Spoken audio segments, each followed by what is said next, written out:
Napaghandaan umano ni David ang pagkikita nila ni Tanggol at hindi umano niya papalagpasin ang pagkakataong iyon, tatapusin na umano niya ang problema kay Tanggol. Ngunit hindi na ito kailangan gawin pa ni David dahil si Tanggol na mismo ang magsabi kay Ramon sa buong katotohanan. Ang buong akala naman ni David ay nalusutan niya itong si Ramon, pero dito siya nagkakamali dahil hindi natahimik ang isip ni Ramon at gusto pa rin niyang malaman ang lahat.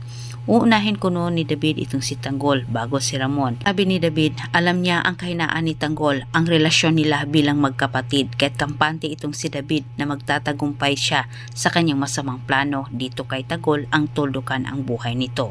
Sa kabilang banda, tuluyan na ngang nalason ang isip ni Santino sa panunulsol ni Lucio. Mas ang tingin ni Lucio sa kanyang sarili na kaya niyang tapatan ang kapwa nilang may iligal na gawain. Hindi batid naman ni Santino na sinadya ni Lucio na siya'y gawing kanang kamay nito sapagkat may masamang pinaplano ito laban sa kanilang dalawa ni Tanggol. Nasasaktan naman itong si Premo sa pagkawala ni Amanda. Mas lalo pang lumalim ang hidwaan nila ni Agustus. Ngunit ang akala ni Premo ay hindi na siya makaganti dito kay Agustus.